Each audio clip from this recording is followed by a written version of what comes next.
Just wrapping things up. Okay.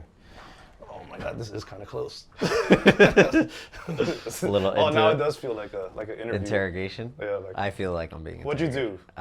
Why'd you do it? Can I take a sip of my water? Nice. Good ASMR. I gotta be the good cop and the bad cop. Yeah. At the same time. How you feeling, man? I feel good. I'm not. I'm a little sick, but... Yeah, Brian's sick. I was sick for a little bit too. But man, it's been like a whirlwind of a year, I feel like. Yeah. Or it was. Honestly... It was a whirlwind of a year. Full transparency, we're not filming this in 2024, but It is 2024. It is 2024. No, it's been interesting because like everyone has the New Year's resolutions. Everyone has the, all right, what am I going to get done? What's going to be different? And I think what this year, 2023, has taught me was be okay with change. Be okay with like your goals. You might uncover new goals along the way, and you might like. So, for example, like part of my goal, for example, was to hit a net worth, or not net worth, but like net profit of X amount. And that number was like 100K. And didn't hit it, but I was able to get close enough where it actually positioned me to make certain financial decisions and certain decisions moving forward into the new year of, hey, now I know like we have to maybe not, it doesn't like, it's great to have like a financial goal, but then it's like, what are you going to do with that financial goal? Right. Now I have a better navigation of what my number is that I need in order to like, for example, like I want to move out. I want to, you know, I told myself by 25, I'm going to do that. So 100 was like the like shooting for the stars, so to speak. But that's the power of setting that goal, right? Right. Like, even though you didn't hit it. It set it in motion. It set it in motion. You're way further ahead than you would have been if you didn't do that. Yeah. So, I mean, that's something that, you know, looking at the year, I'm like, oh, it's, you know, it's all right. It's cool. We got a lot of like improvement, like mentally, physically, like this is the best shape I've ever been. I put quotation marks because I'm going to be all the time. Yeah. I got my teeth fixed, like doing invisible, like it's the little increments. Like I told myself 2023 was going to be a year of working on yourself, and you're not going to get the result, but it's setting those things in motion. And 2024 is a continuation of that, but also looking forward to like, all right, I put in this year. What do I, you know? What's next? What's next? Yeah. So what about you? No, I mean, I guess similar along the same lines. Like 2023 was about really like asking myself, what do I want? Like because it's very easy, or I found it to be very easy once you start working for yourself and you have a system that works and you're just like, all right, this is working, and like you're excited because like, oh man, I'm freelancing, I'm doing it. But I feel like after a certain while and you have that system and you're kind of repeating it, it's like you're kind of caught in this wheel or hamster wheel of like, all right, where do I go from here? Or you got to remind yourself, like it's like you got to stay on top of yourself, to keep challenging yourself, to adapt, to make changes. And for me, you know, I'm at a point with the wedding business, you know, it's gone great and it continues to be great and I love it, but it's like reconnecting with more so like what I set out to do in the beginning when I first started freelancing. And now I'm pivoting more to, you know, be more of a producer, think of things more in teams, and going into this year, 2024. I'm just gonna milk that. Yeah. I'm trying to figure out. Oh no, I'm not trying to figure out. I feel like basically my understanding now is much clearer than it was in the beginning of the year, and that's in part through our partnership, through the things that conversations that we've had, conversations with others, many business owners, picking the brains of people that have more experience with me too, like people that have run their businesses for X amount of years, and really understanding what the weaknesses are in my business, and now pivoting towards that. And so going into this episode, first of all, the elephant in the room, just me and you again. What's up with that? I mean, this is what people want. We kicked everybody out. Nah, it actually, ironically enough, as we segue into that, I will say this year has been a lot about community. It was like, it's really like, last year it was like, cool, I'm hearing of these people, I'm seeing their work, but not actually having a conversation with them. Obviously we started doing this, and we actually proactively like made an effort, get people on to have conversations with people, talk different industries. And now it's like, oh, I actually have their contact. I Right. can reach out to them. And that's a nice feeling, knowing that, when you're in that freelance game, it's lonely, you're by yourself all the time. Now you're at that stage, at least myself, where it's like, hey, I can hit up Jesse, and say, you want to shoot something, or, we had trying to playing onto 2024, but like the reaction shoot, doing like the Christmas thing, hey, like setting everything up. These ideas we can set up, because not only do we have the connection, Darwin at Toto Studios, but it's like, hey, I know Jesse could probably find enjoyment from it, versus it's not as fulfilling as like, oh, I'll do a Christmas shoot by myself. It's like, no, it's true. And even all the guests that we've had, I feel like diving deeper into what makes them tick and what motivates them. I feel like there's certain people now that I'm like, man, you have a new profound what it's just like who they are, what makes them tick, and it's kind of like, as I'm forming more of a team-based approach to everything, it's like I love working with people that I have a good connection with. Of course, we all do, but now it's like exciting because it's like, oh, this person fits here, this person fits there. You know where they would be best suited. Yes. Yeah, because you've had that in-depth conversation, that knowledge. So that's been one of the great things, and then us too, our relationship, trying to figure out next steps for us, because we have very aligned goals, but we also have our own goals. So it's interesting because it's like we have our goals in the partnership that we have, but we also have individual goals. So part of our conversations now are about, hey, let's pause, let's stop, let's recalibrate, let's strategize. Strategy. So the one thing I said to you off camera, but I'm grateful for that, being able to be have this level of self-awareness where, hey, I'm starting to notice, whether it's internally or externally, this is not what the original game plan was. And it was, we have our monthly check-in calls where we'll talk about, hey, what's the next plan for next month, and more specifically for CreativeSuit Talk. And you had said, we had our call, I had to cover what I wanted to cover, and then, ultimately we ended it there. And then it was like, hey, hitting me up, hey, can we actually set up a follow-up? I actually do have to talk about something. And I was like, all right, cool. Not sure what it was. And then we set up that call, and then, you basically came to me and was like, hey, just wanted to touch base, what we talked about when we first started this, now where we're going, where do you see this going? Is it still the same? Is it different? And, I don't know how, I'm curious getting, so that people can know, your point of view of, what was the initial mission, and then, where did you start to notice things? Yeah. And then it was like, I need to talk to him about this. Yeah, sure. So for me, it was more like, when we started this podcast, we kind of didn't know what it was going to be. Yeah. Which was the exciting thing about it, too. It's like, let's just do it. Yeah. Instead of sitting around, we could talk for months about starting a podcast and never do it. Let's just do it. Let's figure out. The name CreativeSuit Talk, that happened on episode 1. Yeah. While we're filming. Yeah. That's true. We didn't even actually plan that. Yeah. So, which is great because it got us going. Yeah. And so what I think I realized is, after a while, as we were filming with more people, we started talking about different goals, where could this go? We start talking about branding opportunities, or how we want to market this, and then it starts to turn into something much bigger than what it originally was, which is great.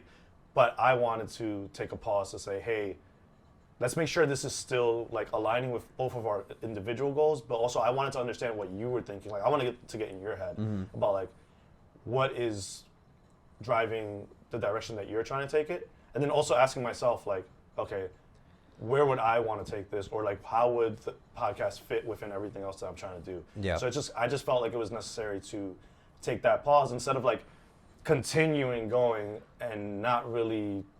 They're not being a mutual understanding of what the goals are. Yeah, no, and I think that was it never really stood out to me that there was, we started this just to start it without any clear goal. But then I subconsciously set a goal for myself, right. And it was something where it was just I just was you just keep going, and then you eventually want XYZ to happen.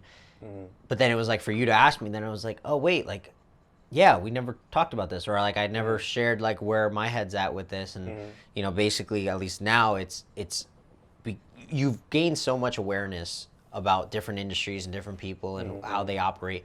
It makes, and we'll have our conversations afterwards. It's oh man, that was so insightful, or what do we like, what we didn't like. And I think the biggest takeaway for this is producing a podcast, what it actually takes. When someone reaches out, let's say a client reaches out to you or to me and says, hey, I'm thinking about putting a podcast together.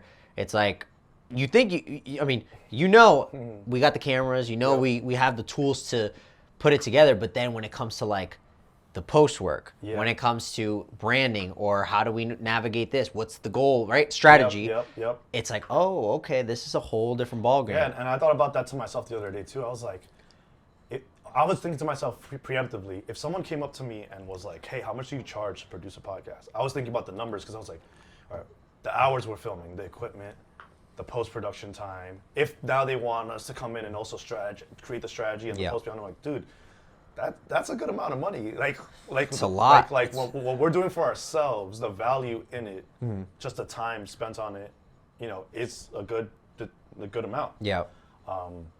So yeah, I don't know if that tied into what you were trying to say. It's just it makes you so aware. You think you have an idea of what something cost or does to put it together, but then when it actually comes time where it's like you actually need that invoice, or you actually need to know what the cost is because you need to pay it and in order to get that thing in return. That's the biggest thing I think. Also, just tying it back to like learning new things is like the actual what it costs to produce, because it's all about sweat equity, at least in the very beginning stages of a business. How many hours is it going to take me? Not is it going to take someone else? And then at that point you tend to just be like, all right, like, I can do that. I can deal with that. Okay, like, what is a wage for it? Okay, like this, but it's interesting. We don't put ourselves in a situation where like, when it comes to making money, you're just like, all right,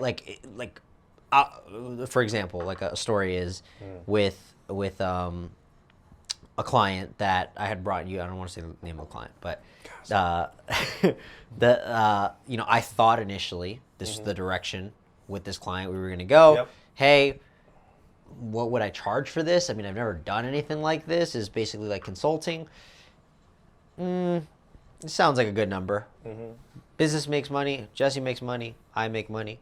And then moving forward, I'm like, okay, you did great, did your thing, I did my thing, and then it's like, oh, well, the project actually never got completed. Right. Because there was something here, or something changing here. It's just an ever-evolving thing where it's like, it's hard to do something as, not simple, but something like, hey, okay, how long is a video? What do you need?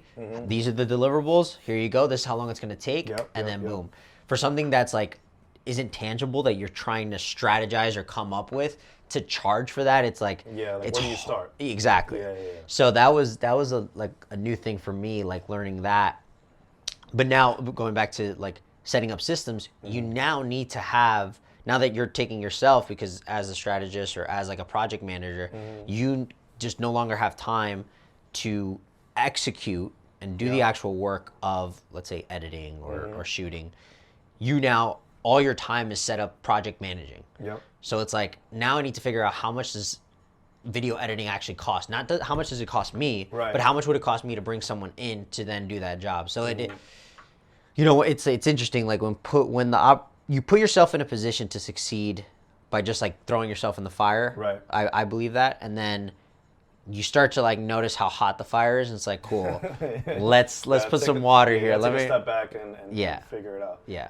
And I think for me, I'm grateful because the reason I feel like I had the motivation to have that conversation with you, or to bring that conversation up in the first place, is because I value your time and I value what you're doing, and I don't want there to ever be like misunderstandings to the point where now it's ruining like the partnership that we have.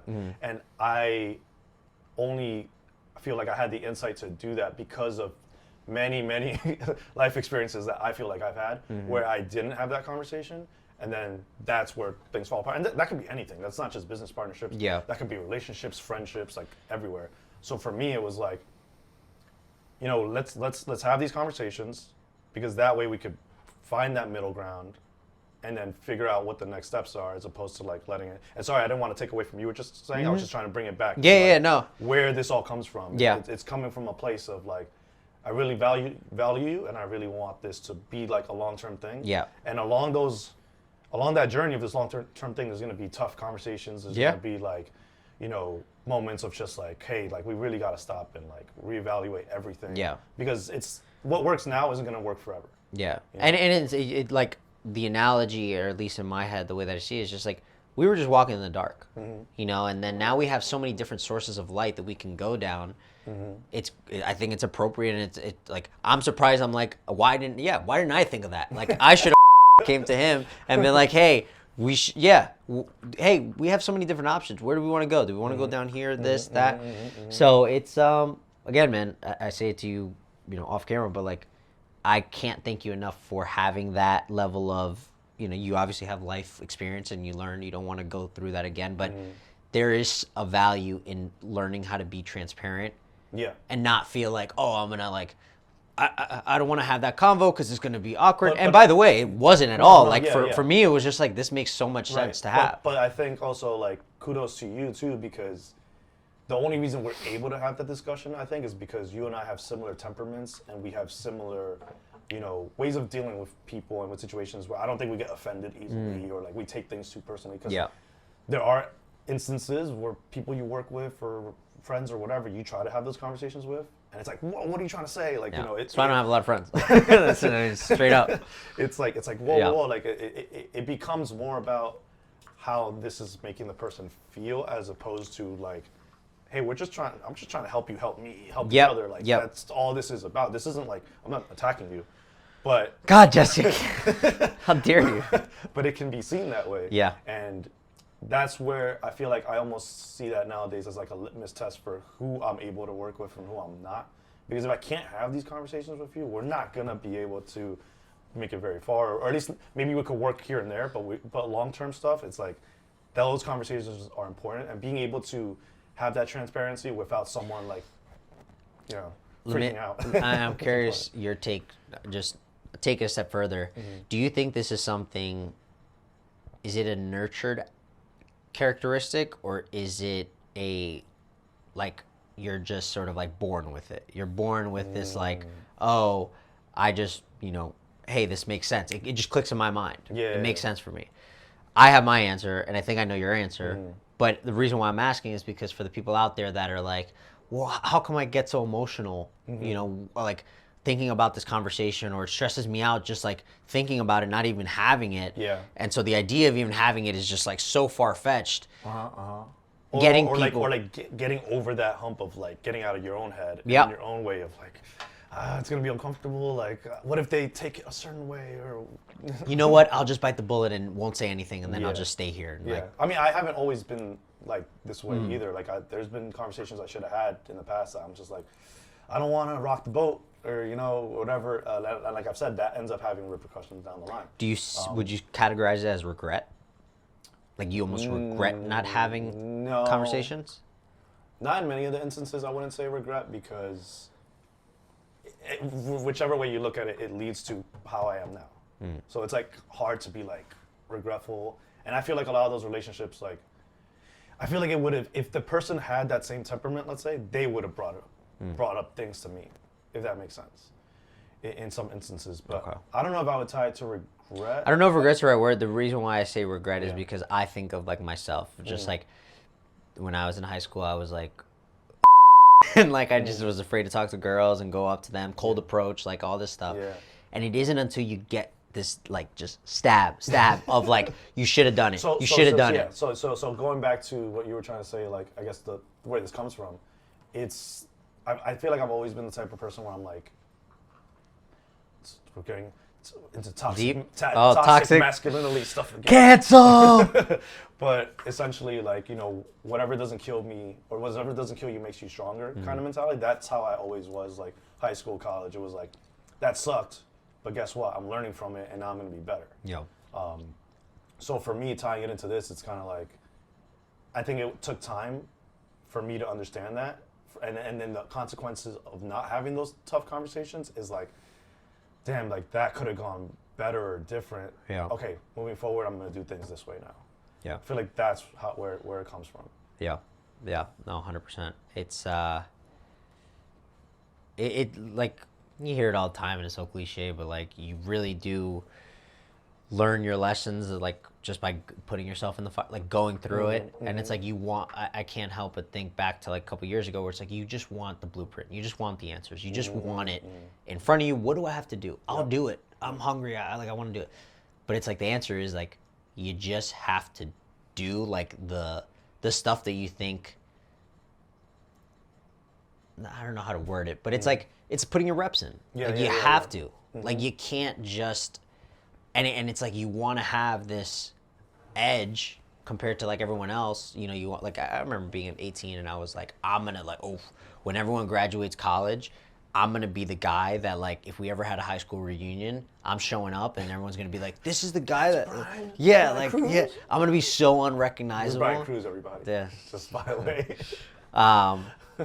Saying my government out loud. Like, I mean, it's everywhere. I mean, it's on the description. It sounds so weird hearing your full name out loud. Yeah. Like, I don't know. This is weird. Anyway, but yeah, it's you know, you hear a lot of these successful people, and I'm far from where I want to be, but like, they always ask them, what do you think you would have done differently? It's same your answer, right? It's like nothing. It makes me who I am today, and it's so true. You have to go through those reps. You have to put all that work in to then have this confidence and be like, I mean, I will say where I feel like I'm channeling any sort of that regret that could be lingering is instead of being like, oh man, I messed up, like, and just doing that all day, it's like, let me help other people. Let me be that person that I wish I had, kind of thing. Which is where I think I'm segueing now into like what I was telling you. I think I want to lean more into being an educator, maybe a mentor. I haven't really gone that far, but that's also part of where I think why I want to be more that producer role, because I love bringing people together, the community aspect, but I think also like I get a lot of fulfillment out of helping someone like dodge certain pitfalls that maybe I went through. So instead of regretting all day or whatever, let me be like, okay, let me help someone else not have that regret in the future. Yeah. By being a resource for them from what I've been through. Yeah, and I can attest to that because like as we're setting this up, you're like, oh, I got to introduce Armando to Ariel. It's like it was super random, and maybe it was because I was texting Armando, but like he was just like, oh, like random thought, like and I feel you 100% like on that. It's just like you get this selfish fulfillment out of like, oh, connecting so and so, or like knowing that, you know, like you and Jack, for example, like it's just like, hey, that's going on, that sounds great, like I'm glad. Shout out to Jack. Engineer, he's great and he's been saving my life lately. So. Like it's just like such a great feeling, because I remember like the way I met him was through a mutual friend of ours, and then it's like I don't doubt that like if he watched that, he's seeing this, is like, oh, I connected him with Jack, and then Jack, it's a trickle effect. Thing. It's a trickle effect. I keep looking at the cameras because I want to make sure everything's rolling. It's the producer in me is like, are we good? What I was gonna say is, something that's changing. So going into, you know, we never answered why we didn't have a guest. But basically recalibrating and having conversation, hey, where do we want to take things?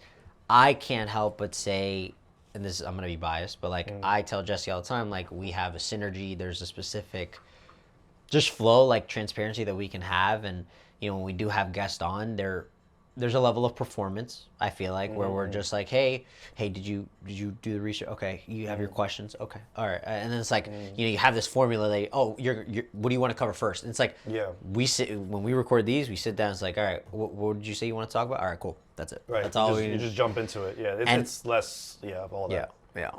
So. But I mean, it's also, I think, good for us to do these too, because there's different conversations to be had just between us versus between us and the guests. You know, there's some variety there.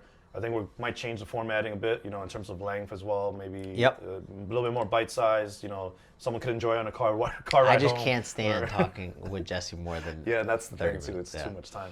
And then and I think it's also like just trying to streamline. Part of trying to streamline everything. Yeah. I think for me, it's also like love doing the podcast, love this content that we're doing, but man, like now that we learned how much time this all takes. It's like, how can we streamline this, but still... We don't want to give up on it. Let's scale back in...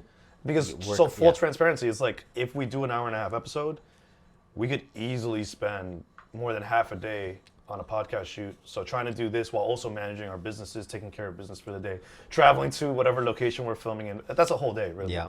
So I think part of it is like, how can we still get the value for ourselves and for others and still get it done, but in a more efficient manner, which either way is what we do for a living anyways. Yeah. If, like, everything is making everything more efficient. Yeah.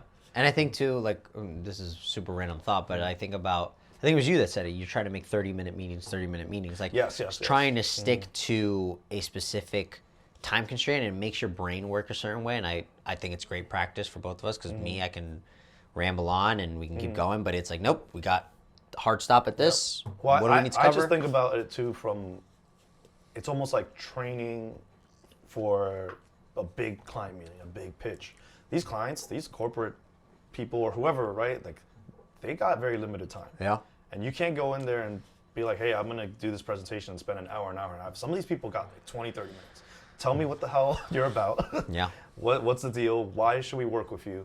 Boom. So I think for me, it's also like, in general, just trying to get used to like being a little bit more concise, not losing my personality in the process, like not like becoming a robot either, but trying to get those points across, be efficient. It's like, and also like, once you start dissecting it in that way for these 30-minute, hour meetings, whatever, you get a lot more done in a day. And by the end of the day, you feel really fulfilled because it's like, wow. Like, I did a podcast and I talked to all these people. Like, this is moving, that's moving. Yeah.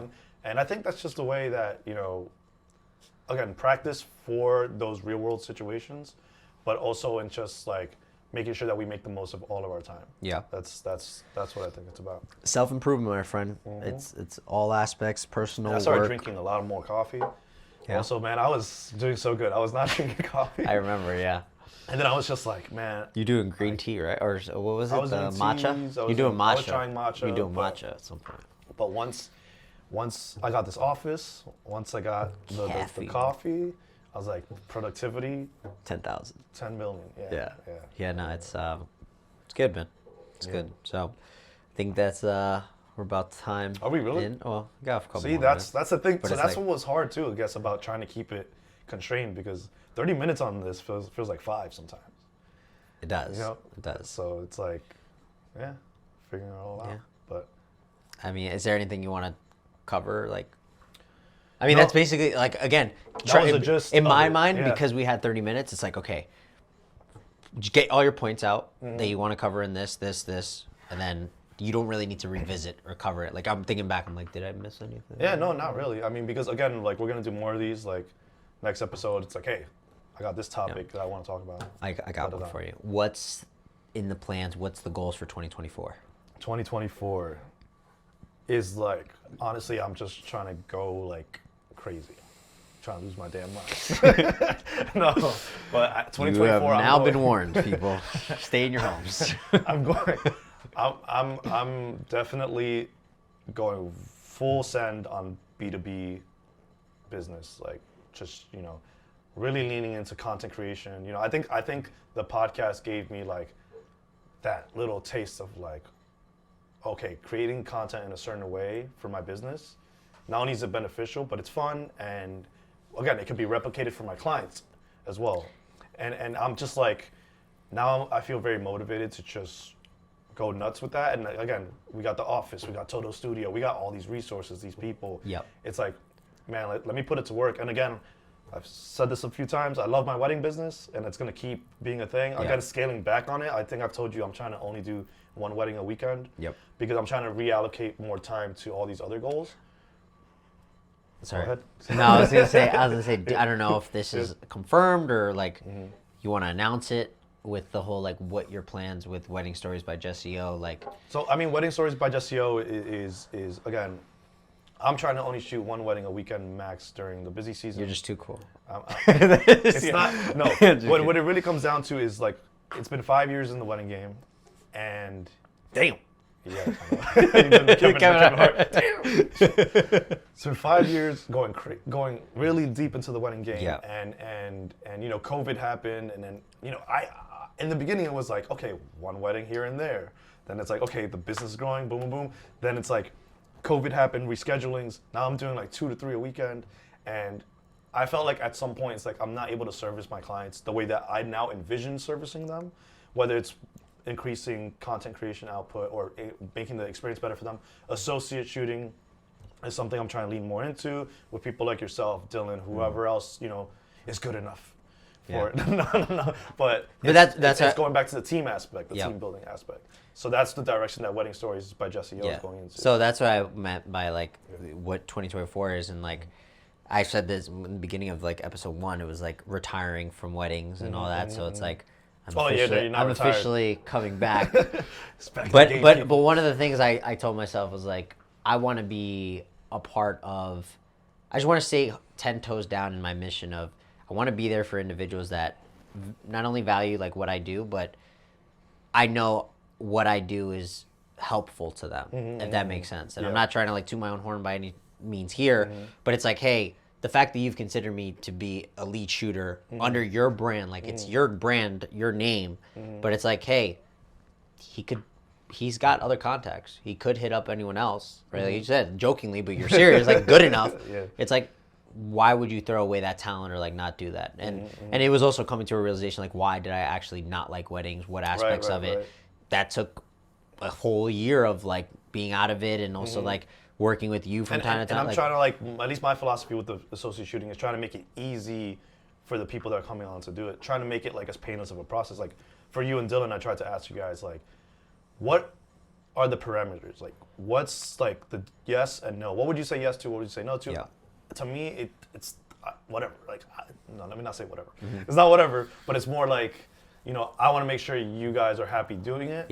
And that, it's not something that is going to be a pain in the butt. Like, I just want you guys to be able to show up, do your thing, read the timeline. All right. Yeah. And by the way, that's such a great, it's appreciated because for myself, if you would have just asked me like, hey, come on as an associate, like rather than ask, are there any parameters? I probably would have never thought of any parameters because I'm just, not that I'll say yes to opportunities, but like for me, it's like, you don't realize it until it's too late. So having a question like that of like, okay, what could possibly go wrong, or like, what are some constraints that you may not foresee? And then it actually made me sit and think when you emailed me that, I was like, shit, like, are there anything that I would want to limit? For example, let's say like taking on hours. a certain amount. Let's say hours, right? Yeah. So the associate shoot packages is supposed to be around 8 hours full day, but I wouldn't want to send an associate for 12 hours, for example, because to me it's like, again, I want it to be not only an enjoyable experience, but I know you guys in 8 hours could get everything you need. So that's one small example of just like, hey, like, let me know the hourly limit that you're willing to film for.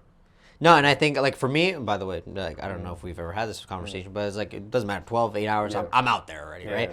For me, it is like, oh yeah, I don't want to do more than 12 for the whole year. That's it. And knowing that is important because then when I go to present to my clients, hey, this is Brian, like this is what he would do, but hey, he's capped at this. This is the offer, and it just makes it easier for everybody. Take it or leave it, folks. So. And then again, like trying to apply for me that more producer mentality to the wedding industry as well. Still trying to deliver client quality to the clients because that's something I don't ever want to risk. But yeah, it's just making those shifts. And also just to piggyback off of what you said, like you said you want to go crazy B2B. You need to have that time, resources, energy to dedicate to that. You can't be taking on the same amount of weddings you did last year if that's your mission, if that's your goal. So having things set up like having associate shootings, knowing that you're going to set your cap for weddings you're going to be on, to those, that's the name of the game. And cheers to that. Cheers with my empty cup. I have a little bit. All right, man. Sir, another great episode. Another great episode. Thank you guys for tuning in, and we'll keep you posted what happens this year. Yeah. Stay tuned. I'm out. All right, get out of my office. I'm tired of seeing you, man. Tired of seeing you.